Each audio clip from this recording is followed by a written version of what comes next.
An OU football star gets home court advantage, workers clean up a messy oil spill, and imagine Norman nights without train whistles. This is OU Nightly.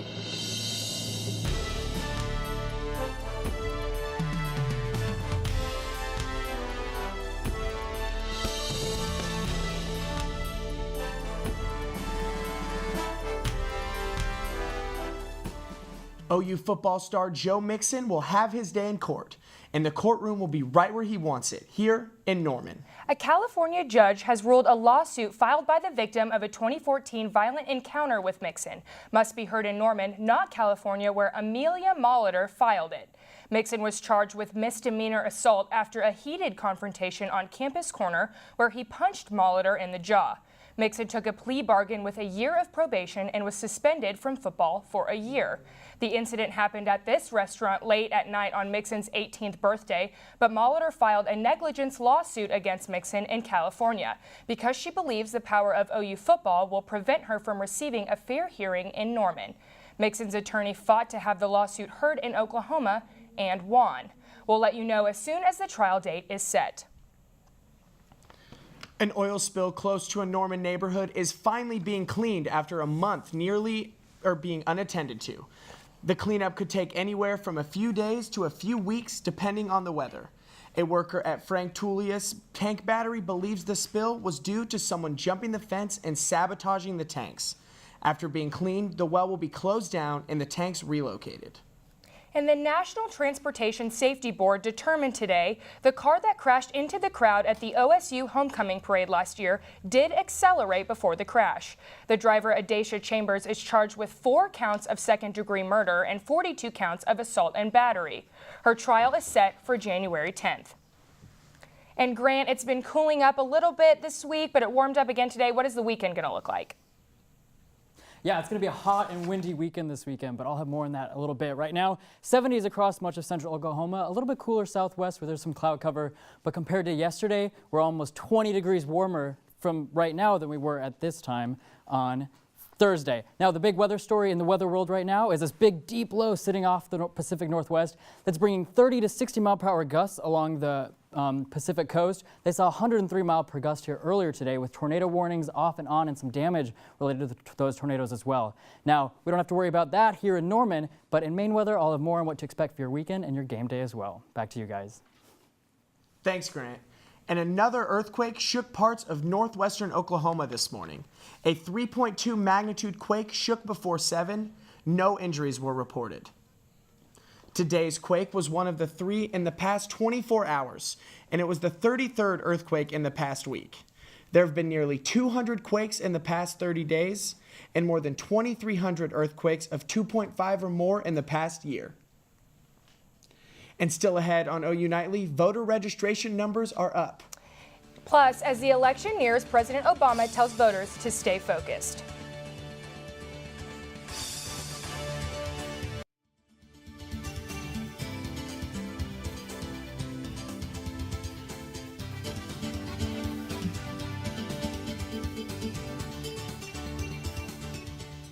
Welcome back. Oklahoma voters race to register as the November 8th election nears. A reported 2.11 million residents have registered, which is up from the 1.9 million reported in January.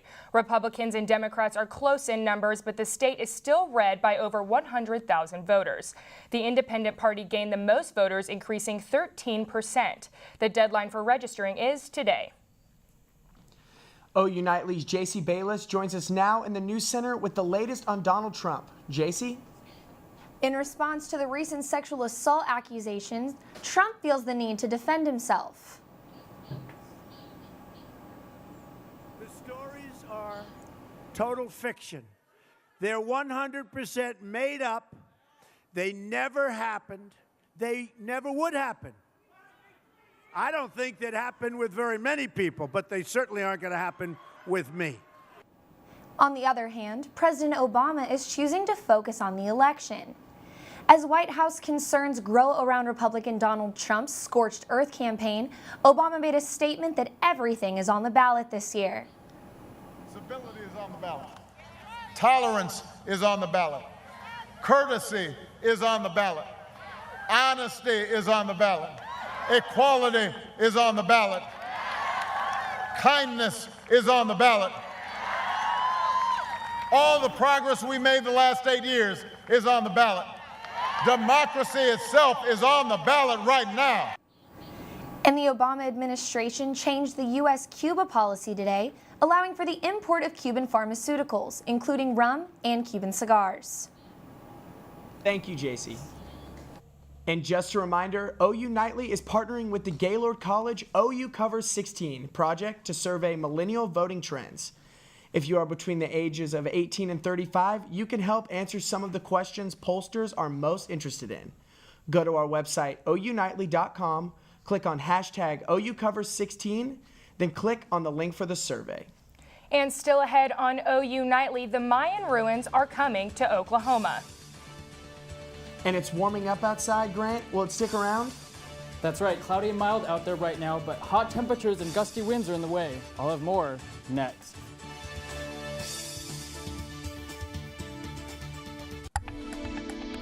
Welcome back to OU Nightly. I'm Grant Tosterd. Well, it was a beautiful fall day out there today, but conditions are going to change and start to feel more summer-like starting tomorrow. Right now, under mostly cloudy skies, sitting around 73 degrees with south-southwesterly winds around 11 miles per hour. Now, yesterday's rain didn't bring us much to help the areas along here in south central Oklahoma. A quarter of an inch down in Lawton, here in Norman. I know some areas saw more here and there, but nothing showed up at the measurement site, just a trace here in Norman.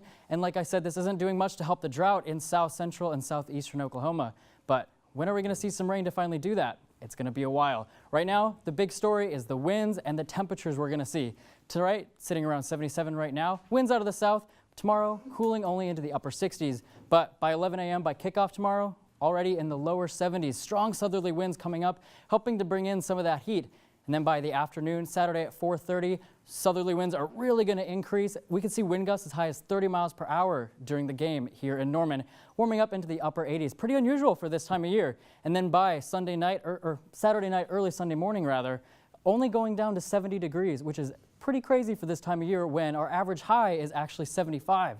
So this is just 4 degrees colder than what we usually see for highs this time of year. And then we'll warm right back up into Sunday, those southerly winds really kicking in again, seeing them in around 20 to 25 miles per hour sustained. Gusts could reach 30 or 35 even once again tomorrow, just brushing 90 degrees for your day on Sunday. And then Monday morning, temperatures staying very warm overnight again. Southerly winds stay with us. And then by Monday, it's possible we could even break 90. Unheard of almost for the middle of October. So tonight, if you're going out, 67 degrees by 8 p.m., mild, quiet, but winds will be on the increase up until midnight and hovering around in those mid to upper 60s. Elsewhere across the state tonight, 65 here in Norman, 60s across most of Oklahoma. Tomorrow morning, it's going to be quiet and mild, 66. Noon, it's going to warm up into the 80s, 85 by 5 p.m., so pretty warm, but those winds will be on the increase. Across the state, in the 80s, 94 up in Guyman. Once again, crazy, possibly record-breaking weather for this time of year. Saturday, Sunday, windy conditions, and 88 on Sunday, warming up to 90 by Monday. Wind sticking with us, and then look at that. Thursday, another cold front's going to come through, dropping temperatures into the 60s again. Grant, I thought it was going to be fall, but I guess not yet. We can't catch a break yet. All right, thanks, Grant. And now you can explore the Mayan ruins right here in the Sooner State. The Sam Noble Museum is prepping for their newest exhibit, The Mystery of the Mayan Medallion. This exhibit transports visitors to a dig site where belongings of a missing archaeological team are found. Guests follow clues the team left behind to locate the medallion while dodging danger hidden in the ruins. The exhibit opens tomorrow. Well, that's it for news this Friday night, but don't leave just yet. Big Friday Sports is on deck. Our sports team gives you an extended look at what's happening in sports. Blakely is here with more. Thanks, guys. Today on Big Friday Sports, we're talking the big game tomorrow for the Sooners. They face off against the Kansas State Wildcats, and we'll tell you why it's even more important for the Sooners to get the win this year. Stick around. Sports is up next.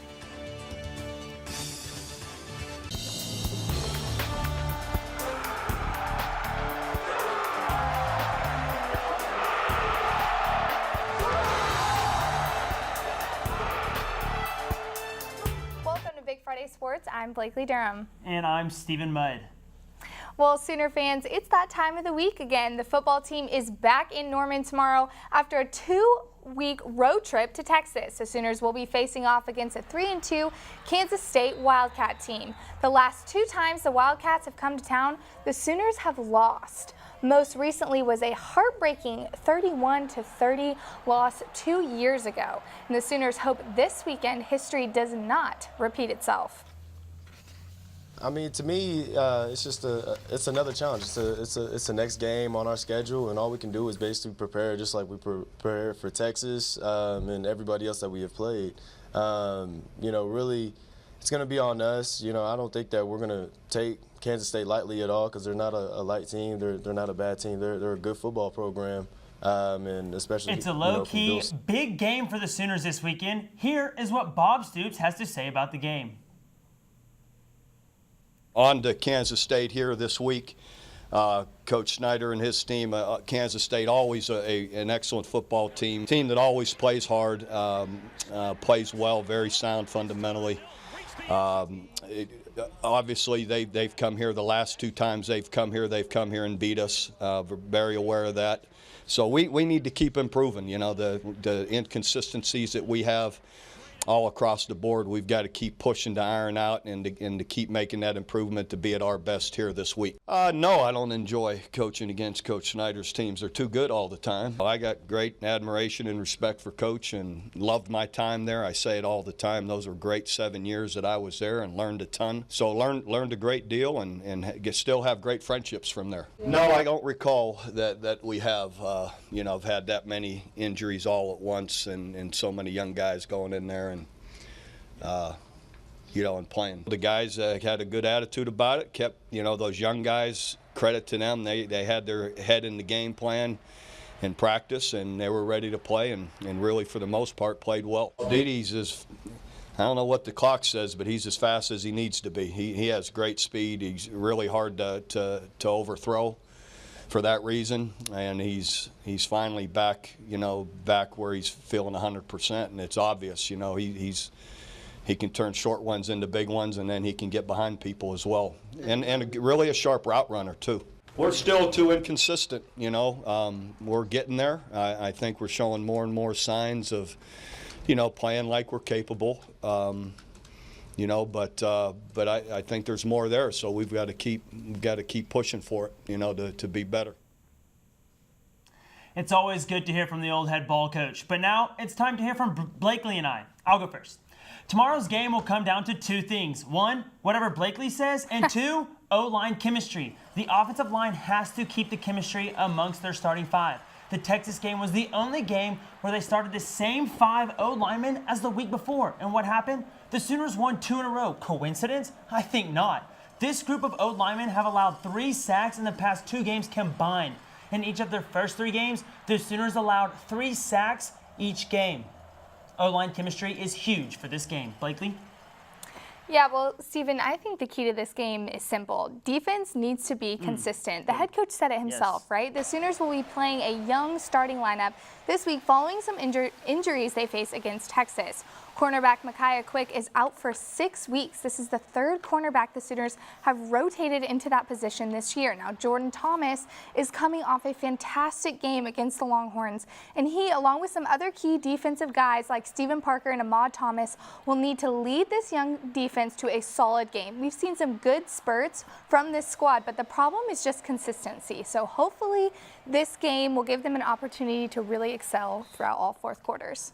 Yeah, see, I knew you'd have a good key. You always do it. It's like we're one huge brain. I love it. I knew it. Well, hey, the Sooners and Wildcats aren't the only Big 12 matchup tomorrow. The West Virginia Mountaineers travel to Lubbock, Texas to face the Texas Tech Red Raiders. The Kansas Jayhawks will make it down to Texas as well tomorrow as they kick off against the Baylor Bears. And to complete the hat trick, the Iowa State Cyclones will also be in Texas to battle out the Texas Longhorns. Well, the OU soccer team has been hard at work this week preparing for tonight's Bedlam rematch. Sooners took first in the series earlier in Norman by a 1-0 score. OU comes in at 10-4-1 while OSU sports a 7-5-3 record. And head coach says the Sooners win early in the season doesn't mean much heading into tonight. Well, I actually don't think the early game helps either team because it comes so early in the season when you're really finding more out about yourself. Now, obviously, both teams are probably know everything they need to know about themselves and how they want to play, and people are in the right places, and maybe people are in a groove of understanding their roles. So really the early game doesn't dictate too much what happens in the second game. The cross-country team is also busy this weekend. Tomorrow, the Sooners will be in Indiana to run it out in the NCAA Pre-Nationals. Other teams running in the meet are number 4 Oregon, number 5 Arkansas, number 20 Michigan, and many other ranked opponents. Start time is set for 10 a.m. The volleyball team will also be hosting the Kansas State Wildcats this Saturday. The team is coming off a 3-game win streak after sweeping West Virginia and Texas Tech. Admission is free for the match, so head on over to McCaslin Fieldhouse after that football game. First serve starts at 6 p.m. And coming up, Thursday night football did not disappoint. No, it didn't. And the NLDS Game 5 came down to the wire last night. Stick around to find out. Welcome back to Big Friday Sports. I'm Grant Tostard. Well, a warm and windy day ahead for our game tomorrow. Starting at kickoff, it's already going to be in the lower 80s, but as we see the day go on, it could warm up into the mid to upper 80s by the afternoon. Winds here going to be around, actually, it's going to be around 20 to 25 miles per hour. We could even see some gusts up to 30 miles per hour, so it's going to be a warm and windy game in store for tomorrow. Back to you guys. All right, well, thanks, Grant. That's going to be a nice game day. Yeah, it should be. Hey, it's crunch time in the MLB playoffs. Last night, the Dodgers and Nationals had a doozy of a finish. The Dodgers trail 1-0 in the top of the 7th until Jock Peterson goes yard off of Max Scherzer. The Dodgers would produce 4 runs in the 7th inning, their only runs of the game, including this run right here. Now, however, the Nationals would strike back in the bottom of the 7th with 2 runs of their own. 4-3, Dodgers lead heading into the bottom of the 9th. Enter Clayton Kershaw with the nasty curveball, the drop third strike. The LA Dodgers beat the Nationals in 5 games. And with that win, the NLCS schedule is set. The Chicago Cubs versus the LA Dodgers. Games 1 and 2 are in Chicago this Saturday and Sunday. Both games will start at 7 p.m. And here's your schedule for the ALCS. The Blue Jays and the Indians square off tonight at 7 p.m. and Game 2 is tomorrow at 3 p.m. Thursday night football ended on a Hail Mary toss-up. Let's roll the highlights. Getting started halfway through the first quarter, Rivers drops back, fires a touchdown strike to Hunter Henry, 7-0 Chargers lead. Moving to the second quarter, 8 minutes left, Broncos are forced to punt. Travis Benjamin back deep to return, and he muffs it. Broncos would recover, but only came away with a field goal. 10-3, Chargers lead.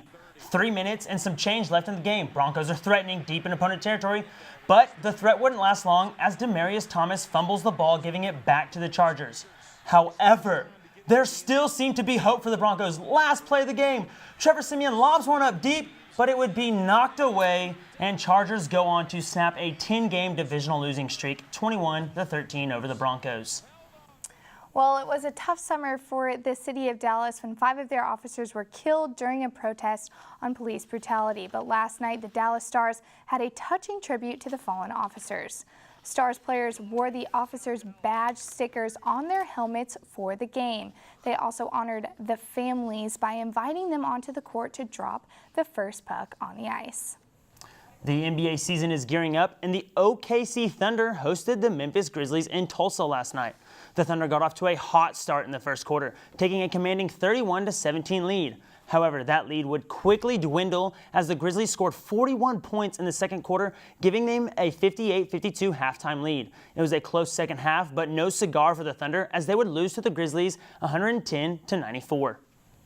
And speaking of the Oklahoma City Thunder, former OKC player Kevin Durant is enjoying his new home state of California and their cuisine, it seems. Here you can see KD sharing some good-looking nachos with a young Warriors fan. Not sure that's the best pregame diet, but hey, more power to you, Kevin.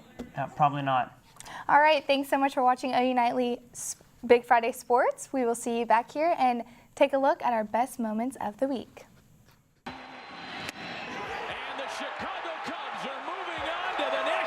Championship Series.